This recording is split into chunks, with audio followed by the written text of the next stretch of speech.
My name is Darryl Mesa. I'm the chair of the World Emergency COVID-19 Pandemic Ethics Committee, WeCope Committee. I'd like to read the statement we made on state and governance in the COVID-19 pandemic. This statement was released on the 18th of August 2020. As an independent, multidisciplinary and cross-cultural committee comprised of ethicists from cultures and nations around the world, in the context of our previous statements, we offer the following recommendations on the concepts of state and governance in COVID-19 pandemic. 1. Introduction. The pivotal role of government in global health emergencies like the COVID-19 pandemic cannot be downplayed. In fact, the government is the primary responder, strategic planner, policy maker, peace and order keeper, financier, provider, program implementer, among others.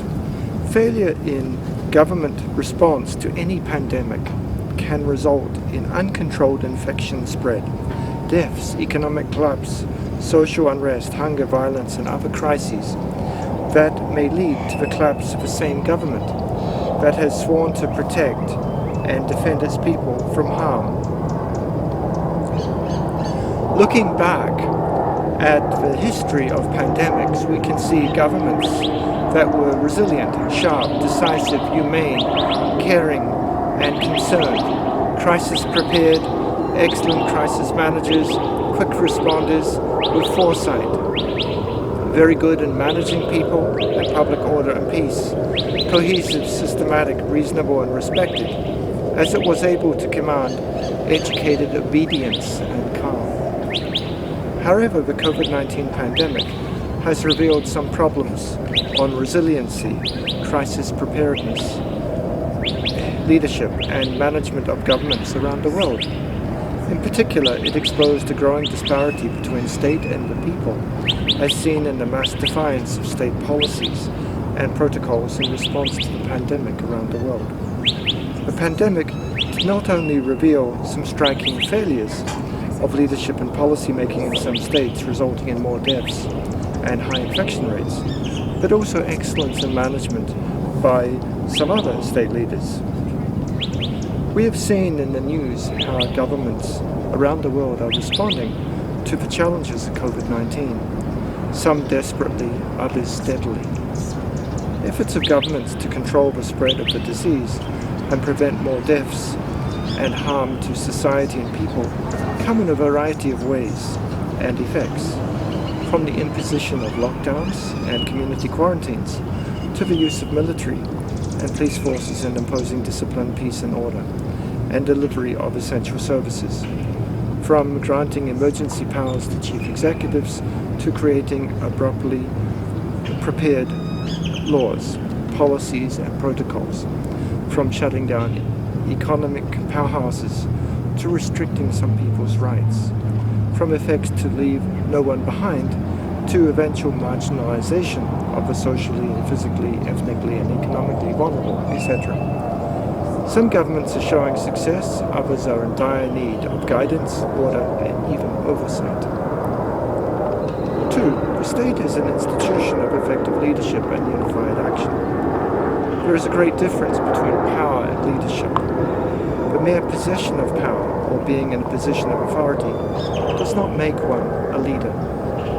At the core of leadership is the ability to enable a group of people to achieve a goal that none of them could accomplish on their own, while political power is simply related to control, authority, and influence.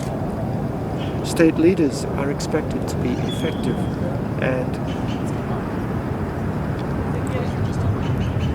unitive, especially in a time of national emergencies. So in the system of governance in a state, governance is the management of public affairs by state and non-state associations. State government is a state leadership or management of public life. Government's effectiveness and unity are shown in different responsive, relevant, operational, efficient and ethical ways and means of responding to the pandemic and its effects. Any government, nation, state, provincial or community and/or tribal, and its leaders are expected to lead the people and gain their collaboration in a unified action against COVID-19. It is in this light that we present the following principles and recommendations. Recommendation 1 is that state policies and regulations promulgated for the prevention and control of COVID-19 need to be just, compassionate and humane, science-based and truly responsive, non-discriminatory and equitable. This time of global health emergency is an opportunity as well as a challenge for governments around the world to prove themselves as resilient, cohesive, trustworthy, credible and legitimate institutions capable of creating and implementing laws and policies that build resilient, cohesive and trusting communities. A. Policymakers should give credence to findings and recommendations of science and frontliners who are directly involved in actions to control the virus and provide the health care of the infected people. In this way, policies and regulations will be more responsive, effective and efficient as they are enlightened by research and sound reasoning and judgment. B. Policies should be unifying and inclusive rather than divisive and exclusive, and guarantee reasonable, acceptable and temporary limitations to some rights, privileges and freedoms of the citizens.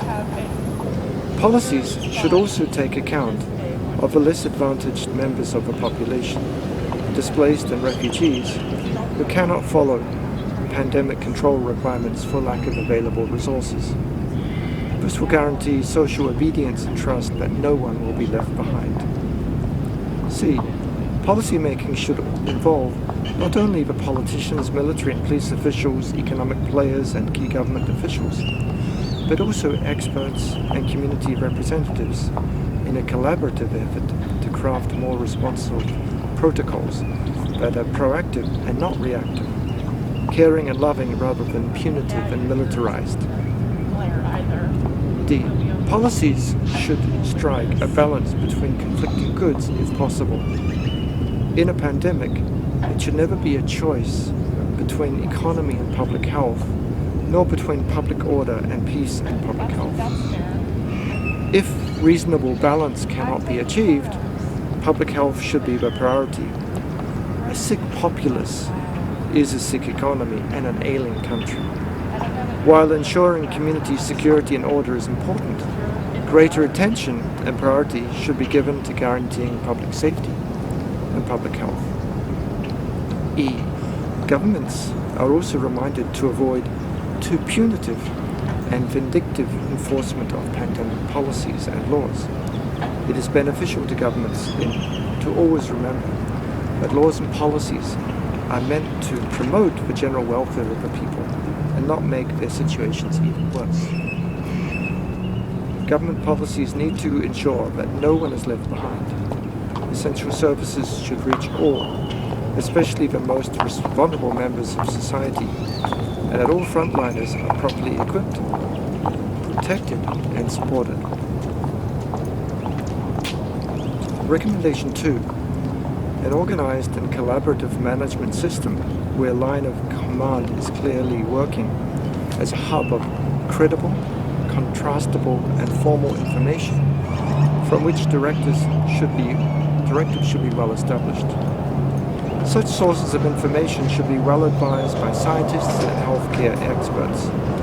The role of these experts should never be taken for granted by state leaders and policymakers, since they are the ones who have an understanding, albeit evolving, of the nature and dynamics of SARS-CoV-2 and the resulting COVID-19. It is recommended that state COVID-19 management teams should adopt the collaborative whole-of-society approach that inclusively engages all sectors of society to respond and find solutions to the problems posed by the pandemic, especially when resources are scarce. Governments need to listen to its people and the private sector, since no one has a monopoly of solutions. B. Regular updates and progress reports from government and COVID-19 management team officials should be done to assure the public of government support and concern, as well as to pacify public opinion and public panic and resolve confusions. To ensure the state updates and reports are based on independent science, it is highly recommended that expert members of a COVID-19 management team deliver the information to the public. Unless otherwise, it is demanded by the situation that the state chief executive addresses the nation. C. The government should exploit all forms of communication, including the social media, to disseminate information and guidelines and feedback on them, to ensure the public is well educated on the nature, transmission and morbidity of COVID-19 and guarantees public knowledge of disciplinary protocols to be followed. A well-known and recognized official source of information can quell the proliferation of fake news and disinformation. At the same time, creation of a variety of independent fact-checking organizations can enhance the veracity of information to ensure that different perspectives on inescapable ethical questions are considered. Where there are political differences in the use of scientific information and choice of experts, this should be transparently acknowledged. Recommendation 3. The establishment of effective and efficient COVID-19 control systems aimed at zero infection and death and total containment or even elimination of a virus. A. States are encouraged to establish a system of effective control of COVID-19, which includes, but is not limited to, mass testing, establishment of safe quarantine and isolation facilities, wearing of clinically recommended face masks and or face coverings, and physical distancing, localized community quarantines, and continuous information and education campaigns in mass media, and all medium of communications on proper hygiene, regulation of hand washing and other safety and health practices and protocols. Now we have a footnote that although some states still have a shortage of face masks or their price precludes universal access, face coverings are almost universally available.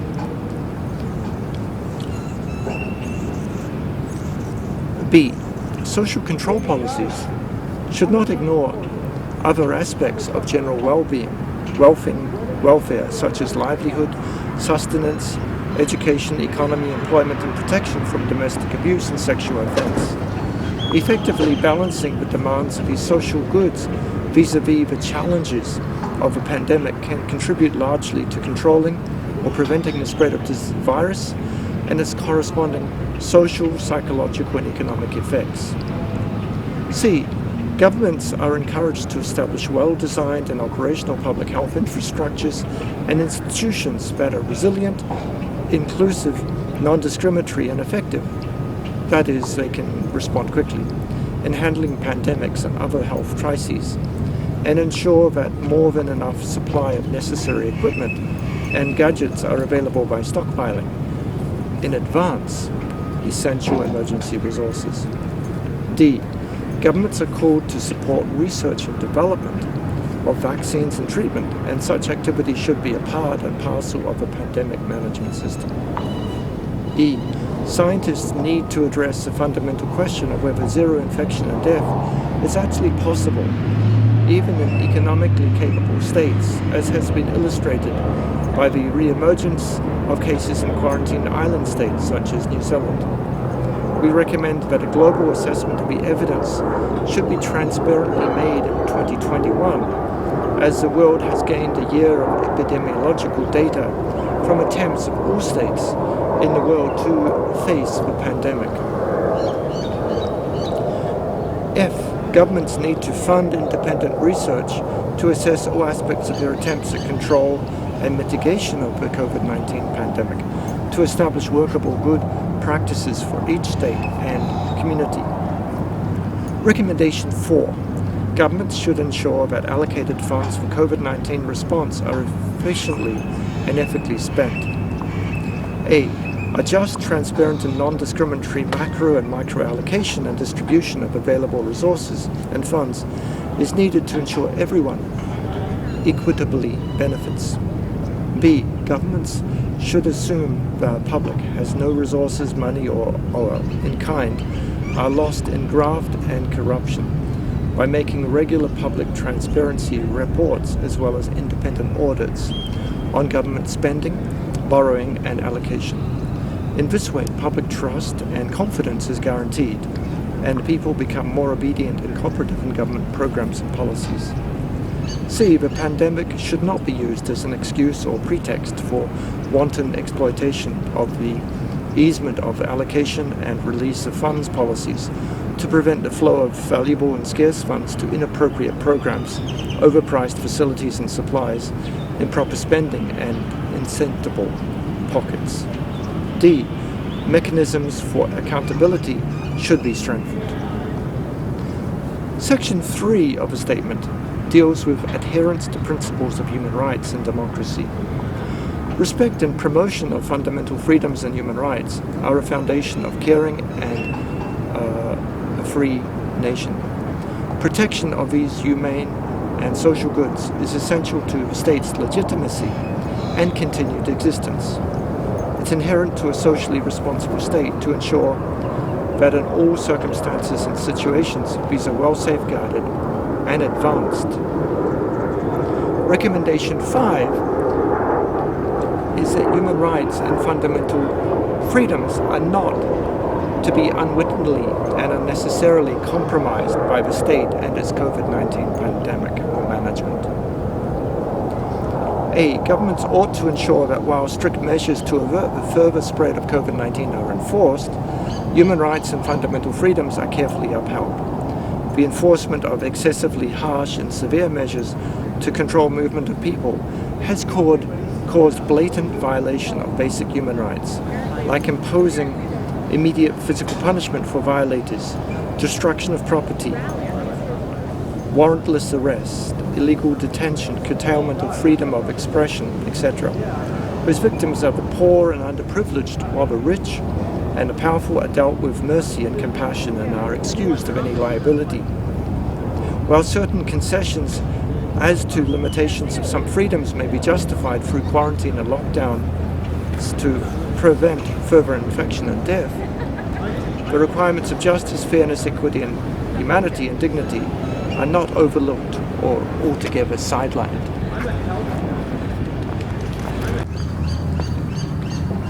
B. Governments need to ensure that the practice of police power does not infringe on constitutional rights to life, liberty, due process of law, and privacy. Ethical management of COVID-19 requires a reasonable and justifiable balance between police power and protection and promotion of general welfare, a crucial principle that every government should remember. C. Constructive dialogue and open communication between the government and the people can be established to discuss policies and protocols in COVID-19 response and management, so understanding and agreement on reasonable limitations of certain rights and freedoms can be peacefully reached. D. Governments are obliged to guarantee that law enforcement agencies and deputized peace and order personnel are well informed of the limitations set by human rights and fundamental freedoms to avoid abuses of power resulting in unnecessary violations and lawsuits. E. While the contact tracing is very important in averting further spread of a virus, this should not be used as a pretext for unwanted monitoring and surveillance with the intention of illegitimately and covertly gathering intelligence data that can be used against opposition, government critics, activists and advocacy groups. Amidst the global emergency, states are under obligation to ensure that the fundamental freedom and right to privacy be safeguarded and respected. Unless otherwise, the exercise of such rights become an active threat to public health and to safety. In relation to this, governments should be very careful not to violate informed consent and privacy in the use of wearable technologies or tracking devices.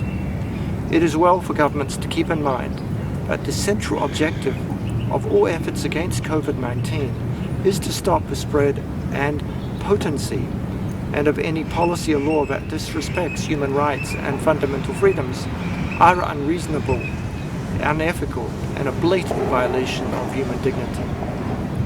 Recommendation 6, the principle of checks and balances is not to be sacrificed.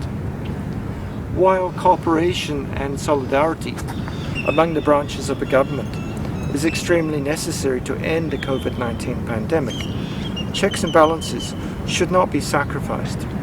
The executive department should not be handed grand and limitless power by the Parliament or Congress in order to avoid authorization, authoritarian, and implementation of draconian measures that may not necessarily be for the prevention of COVID-19 pandemic, but are aimed for further their grip of power and personal or party agendas. B. The separation of powers should be safeguarded for the benefit of the state, such as ensuring the independence of the judiciary and mechanisms for oversight and accountability. Recommendation 7. Vigilance against authoritarianism and legislative excess.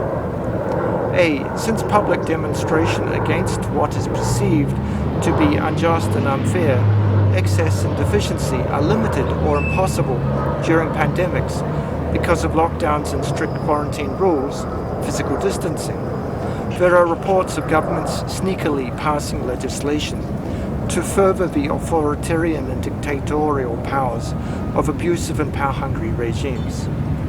Besides, in some cases, congressmen and ministers of parliament cannot even meet face-to-face to engage in debates, so it's easier to pass legislation in the time of a pandemic, where legislators merely watch and debate via video conferencing. B.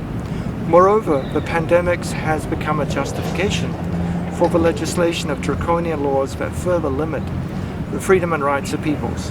Special or emergency powers given to the chief executive are further extended, sometimes giving the president or prime minister unlimited power to implement whatever measures they want to impose beyond the limits set in the country's fundamental laws. C. National emergencies are good opportunities for tyrants and authoritarians to further their grip of power. So an independent and strong-willed legislature and judicial department are necessary to check and balance the executive department of prevention of excesses and abuses. D. Legitimate protests against what is perceived to be excessive and deficiency in the state's COVID-19 management should not be perceived as a threat to the government's legitimacy and power. Much worse, like in some countries, seen as a terrorist act jeopardizing government efforts to stop the pandemic. Rather, they are to be recognized as constructive criticism and essential contributions to the improvement of government programs and plans against COVID-19. Section 4 of the statement is on preparedness. The experiences and lessons learned from the COVID-19 pandemic should encourage and inspire governments to establish and institutionalize more responsive, effective and efficient emergency and crisis preparedness and management guidelines and infrastructures. Such emergency and crisis preparedness and management blueprints should be inspired by sound science, credible information, and ethics principles. Recommendation 8. While we can never be perfectly prepared to respond to pandemics, since they are of different natures and dynamics, governments can learn from previous cases more adequately, to the utmost of their capacity and ability, to prepare for the next case by establishing a national framework for action in times of global health emergencies, that can be activated anytime a new one occurs. A. Governments are now obliged to institutionalize a national healthcare emergency framework if they have none, and if they have, to revisit and revise it based on the lessons learned from the COVID-19 pandemic. B. The whole of society approach to preparedness and response is highly recommended, where first response and management begins in the community level with independent trained crisis managers and relevant resources. C. Governments should invest in pandemic response infrastructures and equipment, since crises like this are not uncommon anymore, including advanced vulnerability and risk assessments and research and development support. D. Healthcare emergency lessons should be integrated in the education system to educate young people of the nature and the consequences of pandemics like COVID-19, but also to condition them of the necessary disputes and protocols. E. Over and above all these, state and government efforts to put in place effective health emergency frameworks and guidelines must lead to resilience and social cohesion. F. With regard to all these recommendations, international bodies, other states and civil society organizations can play an important role where national systems lack financial resources and expertise. 5. The Section 5 is on continuity and reinforcement of economic and social support systems. Balancing the demands of the economy with the demands of public safety and health is not an easy task. Ethical and sustainable socioeconomic development is critical to enhancement of the health of all. Governments need to be able to manage effectively and ethically the tension between health and economy with protection of the people as a primary motivation. So we have recommendation 9. States need to promote evidence-based policies to attempt to find an acceptable balance between enhanced sustainable economic activity and long-term gains in health, and the potential risks of economic activity where physical distancing cannot be maintained. A. Opening spaces where people cannot adequately physically distance, where the infection is very high, is not only risky, but also irresponsible and unethical. While people need income to survive, the state can create a mechanism of support to those whose employment was severely affected. Governments can solicit the assistance of private institutions to provide ancillary support to the employees, especially if there is the no work, no pay ones. And refer to the statement on the New World Order of a WeCope committee to consider possible options for these type of systems.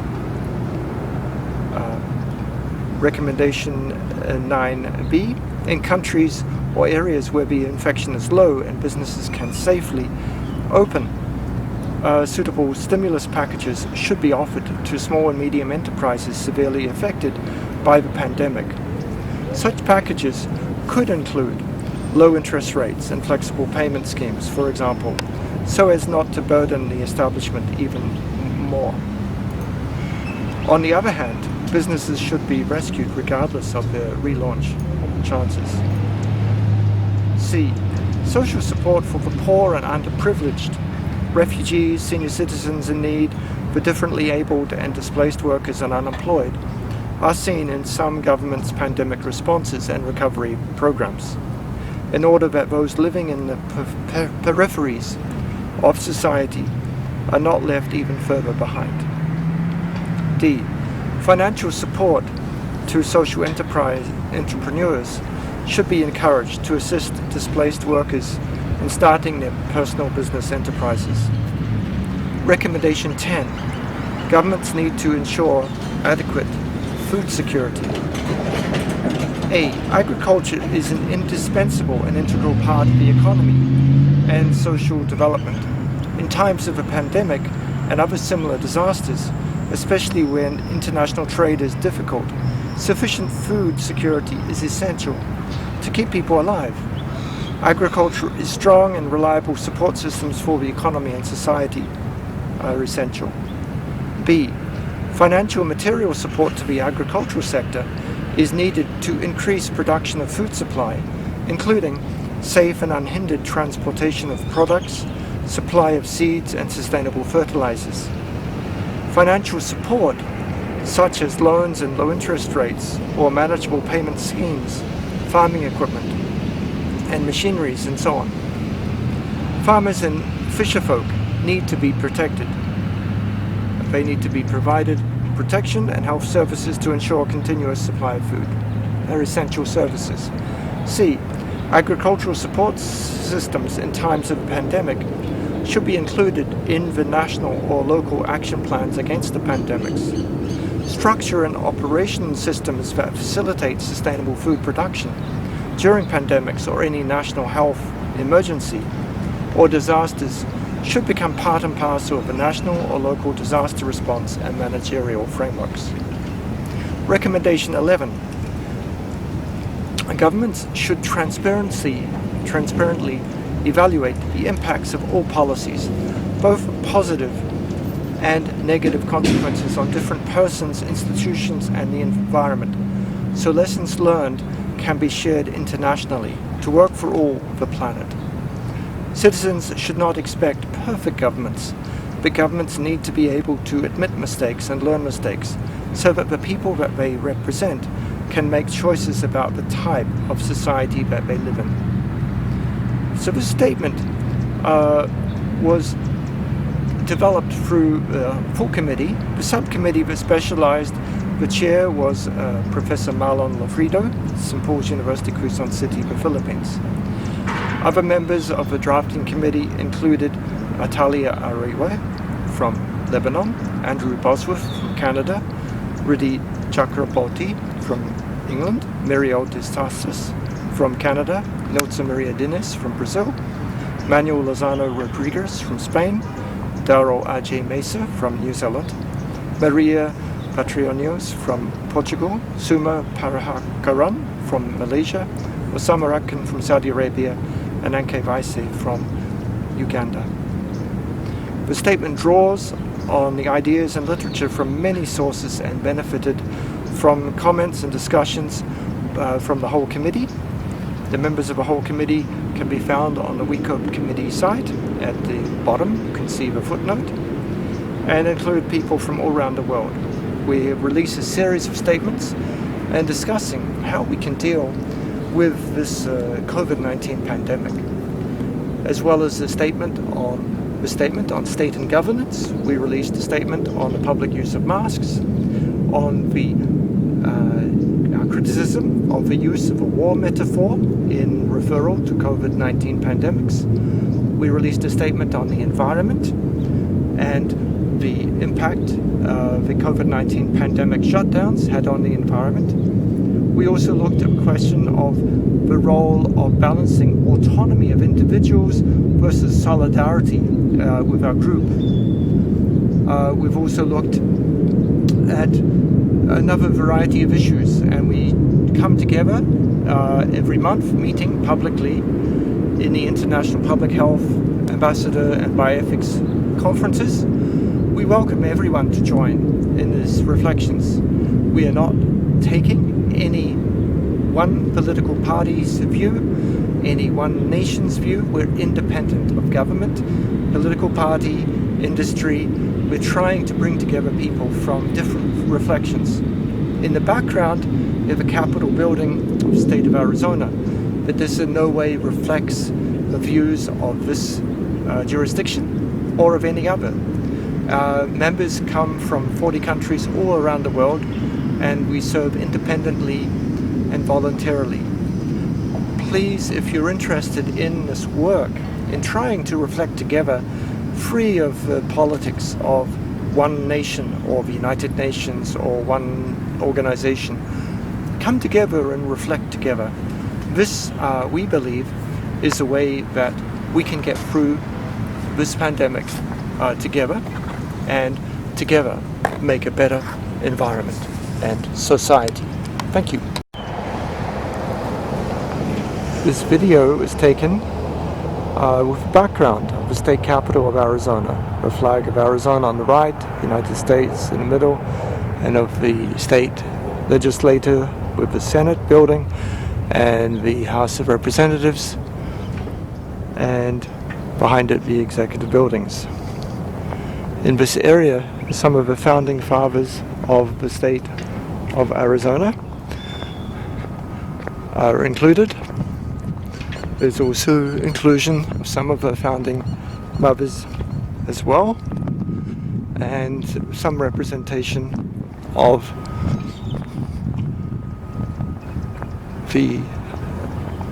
both the veterans, Native Americans, honoring those who have fallen, and around us is centered different buildings of the government apparatus. So I thought it was a very fitting place to illustrate the work of government from the democracy through administrative departments. And we can even see the Arizona State Building of Agriculture